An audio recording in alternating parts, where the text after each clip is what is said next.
arresting. Police!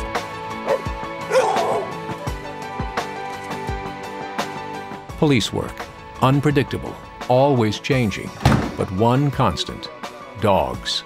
On the streets you patrol, in the homes you enter, with the families you serve and protect, dogs are a part of the community fabric. And more, the community is watching and judging how police handle their encounters with dogs. You're a good dog, yeah.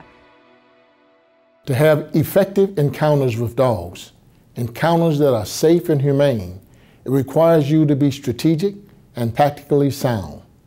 Hello, I'm Terry Hillard, retired superintendent of the Chicago Police Department and co-founder of Hillard Hines Security.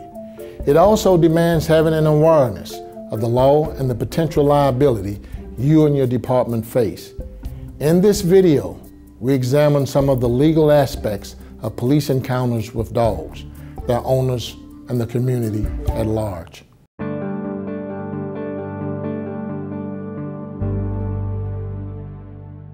Now, this all started when Minneapolis police executed a search warrant on a North Side home 2 years ago. The lawsuit settlement is $225,000, and that's one of the largest settlements in Minneapolis involving the death of a family pet. As lawsuits are filed and awards and damages mount, municipal legal staffs, police departments, and even officers themselves are forced to confront this issue.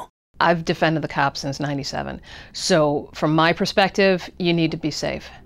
From a liability perspective, the question is reasonableness. Whether it's the Fourth Amendment or state law, the question is whether you were reasonably in fear of death or imminent serious bodily harm. I will defend it. I need you to document it as clearly as you can, and I need you to be honest. I can't do that without reports and photographs from the scene. The family will probably take its own photos, and so what I need is context.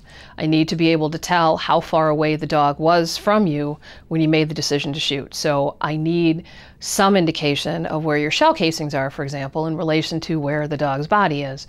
If, for example, the shell casings are at the front door and you told me the dog was charging you and the dog is all the way down the hallway past the living room and the bedrooms and things, then I have a harder time explaining the reasonableness of what you did. And then if there is a verdict against you, I do what I can to get rid of it, but ultimately I am prohibited by law, the city is prohibited by law, for paying punitive damages. So they have to come from you. And that is one of the hardest conversations I've ever had to turn to an officer and say, so, about your deferred comp, or what's in your checking account, and things like that. It is a real cost. Some officers got hit with punitive damages after they shot a dog. We feel legitimately, but then we're cavalier about it after the fact, in front of the family. So be mindful of what you say if you are required to shoot the dog.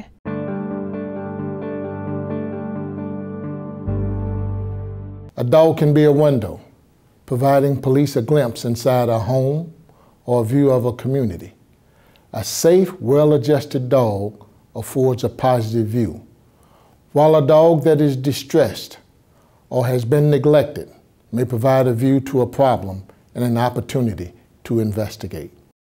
If you see a problem, if you can address it with just speaking to someone or letting them know that you're concerned or that you care, and then if it happens again, then perhaps at that point you might want to take a more serious action, or perhaps, write up an owner's duty violation. But if you stop the small things, then I think that you prevent the larger things.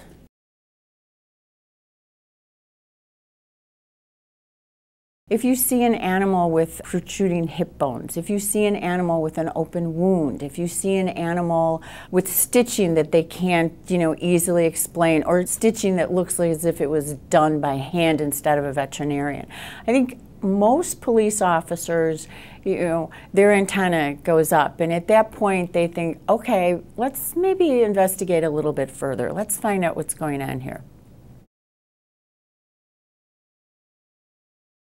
And now, as I explained to the police officers, there's doggy DNA. And it doesn't take much for someone to send that in and get a profile of all the breeds that are part of an animal and come back and say to the police officer, well, you have pit bull in your report, but it's everything but a pit bull. So what else could you have made a mistake about, officer? And the whole idea is you don't even have to open yourself up to that, because we're not veterinarians, we're not experts, or we aren't breeders. We're police officers and prosecutors. So describe the dog.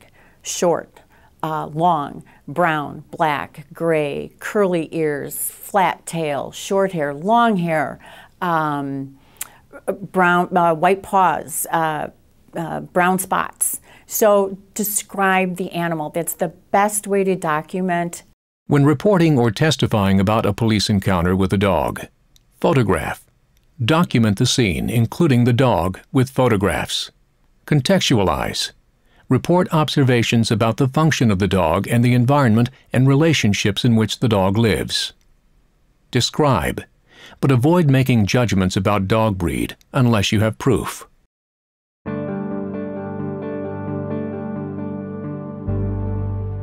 Let's review the key messages in this series. In a police encounter with dogs, anticipate. On any call, it's important to determine whether a dog is present. Contain. If a dog is present, contain or have the dog contained. Request assistance. If a dog cannot be contained, request assistance from Animal Control, your Animal Response Unit, or, if your department permits, a partner humane society. Assess. If other assistance is not an option, assess the dog's disposition. Remember the acronym TEETH, tension, ears, eyes, tail, head, as a quick way to gauge dog behavior. Communicate. Adjust your body to the situation.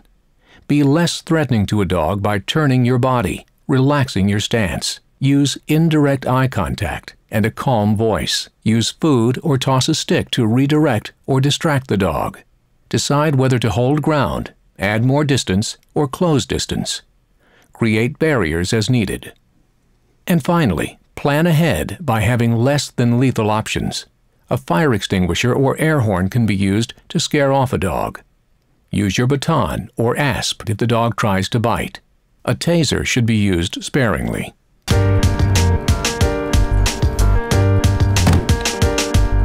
I defend the police. My goal is that you guys get home safe in the same way that you went to work. But the question is whether what happened then was reasonable. I don't think there's an officer out there that is going out during the day and going to work and looking at shooting a dog. And that's one of the tragedies of this whole situation. It's a very, very difficult job. And what we're not trying to do is clutter this up to make it even more difficult. I think giving the officer more options, more tools, and in videos like this, to increase their awareness of the capabilities that they have and the limitations of some of the tools, I think they'll make more informed decisions. It is our hope that this series is the start of ongoing conversations and continuous education. As police officers, you work hard to keep the peace and protect our communities from crime and violence. How you handle your encounters with dogs is an important part of creating safe, humane communities. Thanks for watching, and please stay safe.